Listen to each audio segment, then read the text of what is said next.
Ketika saya tamat SD di kampung, saya mau masuk pesantren. Kira-kira 15 km dari rumah saya, DDI Kabalangan. Pimpinannya waktu itu Kiai Haji Abdurrahman Ambot Daleh almarhum. Besar itu pesantren. Tapi ketika saya menyampaikan hajat saya kepada bapak saya waktu itu, beliau katakan, saya tidak bisa sekolahkan kamu di pesantren. Pesantren kan waktu itu lebih mahal daripada sekolah umum. Pesantren harus bayar biaya pondok, asrama, uang makan, cuci pakaian dan lain sebagainya. Sementara sekolah umum cukup bayar OSIS, BP3, uang pramuka. Ya kurang lebih 2 kali lipat lah sekolah pesantren dari sekolah umum. Saya protes waktu itu. Saya bukan mau beli motor, saya mau sekolah agama. Bapak saya bilang, saya tahu, tapi saya tidak bisa sekolahkan kamu. Saya ngadu kepada Allah, saya protes kepada Allah. Saya tamat SD, kenapa orang tuaku miskin? Saya tidak terima. Saya alhamdulillah sejak SD rajin ke masjid. Akhirnya saya sekolah SMP yang lebih dekat dari rumah saya, 2 km. Ya jalanlah dari rumah ke sekolah waktu itu. Tamat SMP, saya lupakan sudah untuk niat sekolah pesantren. Saya masuk SMA ke Makassar, merantau. Tamat SMA, saya kuliah di Unhas. Tamat SMA, bapak saya tidak mau kalau saya sekolah umum. Saya lulus di Sospol, sosial politik. Bapak saya bilang, apa itu sekolah politik? Sekolah itu kan tipu. Bapak saya kan almarhum tidak punya sekolah. Taunya politik itu tukang tipu. Apa kau sekolah politik? Saya tidak mau kau jadi tukang tipu. Saya kau mau sekolah ustaz. Karena waktu itu sudah mulai dikenal Zainuddin Nemset. Saya daftarlah di IAIN Alauddin, Institut Agama Islam Negeri, yang sekarang menjadi UIN. Waktu itu saya tamatan SMA pasti kewalahan masuk di sekolah agama. Maka saya mengambil jurusan, niat saya mau masuk di jurusan pendidikan agama dengan niat jadi guru agama, fakultas tarbiyah kalau pendidikan agama. Takdir Allah, waktu itu belum pakai komputer orang daftar, pakai pensil. Yang saya lingkari peradilan agama. Jauh sekali itu kan, pendidikan agama dengan peradilan agama. Pendidikan agama di tarbiyah, peradilan agama di syariah. Lulus saya. Wah, kewalahan saya di dalam.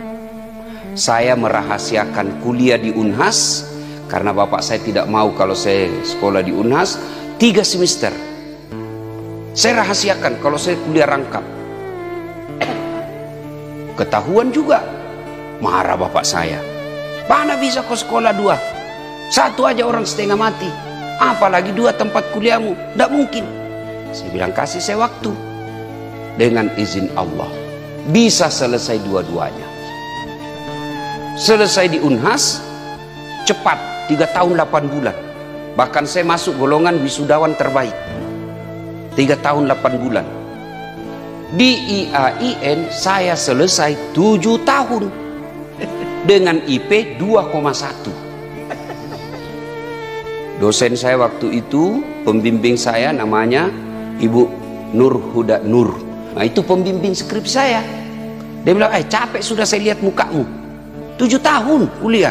Teman saya sudah pada selesai, saya masih babak belur. Untung nggak di DO ya. Saya sudah mau di DO waktu itu Pak Kiai. Sudah dikasih surat mau DO. Sama dekan saya namanya almarhum Profesor Dr. Basok Midong, ahli hadis. Mau dikasihlah saya surat DO. Masuklah saya di kamar dekan. Dilihat, Das Ad Latif Bukan kamu yang selalu menulis di harian Fajar. Saya selalu menulis opini, rubrik opini. Saya, Ustadz, di situ tertulis penulis adalah mahasiswa pasca sarjana Unhas. Saya bilang, iya, saya pasca sarjana di Unhas sekarang S2. Bagaimana caranya? Nah, kok belum selesai? Saya bilang, saya sudah selesai di Unhas.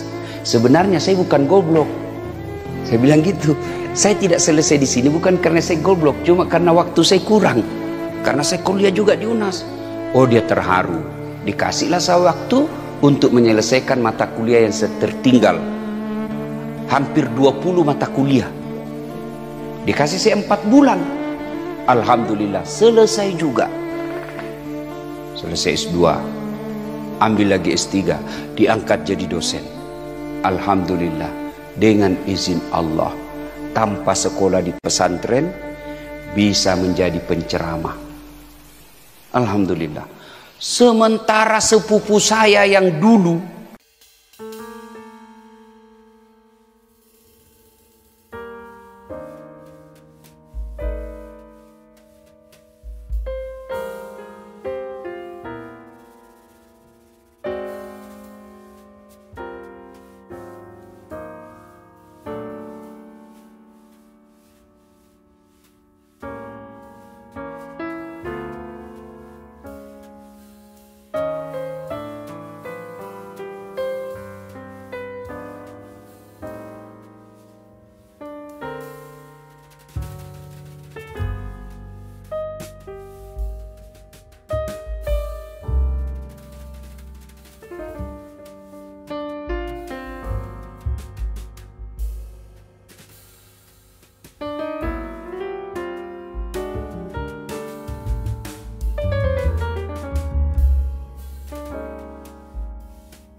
itu kata lagu. Itu lagu saya waktu kecil. Ya toh? Sekarang lagunya anak-anak. Putar ke kiri nona, putarlah ke kiri. Beleng-beleng. Ada yang lebih parah. Ibu-ibu di depan 1, 2, bapak-bapak di belakang 3. Pernah hancur. Kalau kita lagu-lagu kan, ya apa haram lagu? Tidak, tergantung lagunya. Kalau lagunya nasihat, ya bolehlah. Orang kaya, orang miskin, raja-raja, rakyat biasa, Hai, nggak ada berani. Semua mati. Lagu-lagu seperti itu boleh. Yang tidak boleh itu ya lagu-lagu jorok. Pulang-pulangku berbadan dua. Wih, hamil dia pulang. Nah, adik-adik sekalian, nah tentu sekolah agama Allah janjikan maqamam mahmuda, diangkat derajatnya, derajat di dunia, derajat di akhirat. Maka adik-adik sekalian, kalian harus bersyukur kepada Allah bisa mondok, manfaatkan dengan baik. Jangan sampai sudah mondok makannya sate, apa itu, sayur tempe, tidurnya terbatas, nggak pernah pegang handphone, nggak pernah lihat cewek, dibatasi, lihat pun sedikit-sedikit saja. Iya kan? Iya toh? Kalau kalian sudah tidak serius pula sekolah, tidak menguasai kitab, lalu apa yang kalian mau banggakan ke luar nanti? Teman-temanmu di luar, oh dia enak tidurnya, dia ke mall, naik sepedaan, ya, bajunya enak yang dia mau pakai, makannya nyaman, meskipun nanti belum tentu masa depannya baik. Tapi paling tidak dia sudah nikmati kebebasan sebagai anak remaja. Tapi kalau kalian sudah di sini, di pondok sini, lalu keluar tidak menguasai kitab, waduh, orang akan jadikan contoh. Ngapain kau sekolah pesantren itu? 6 tahun sekolah di pesantren, pengangguran. Jadi angkat marwah ini pesantren. Saya anak santri, saya pemimpin masa depan, saya santri, saya pengusaha masa depan, saya santri, saya jadi ulama masa depan.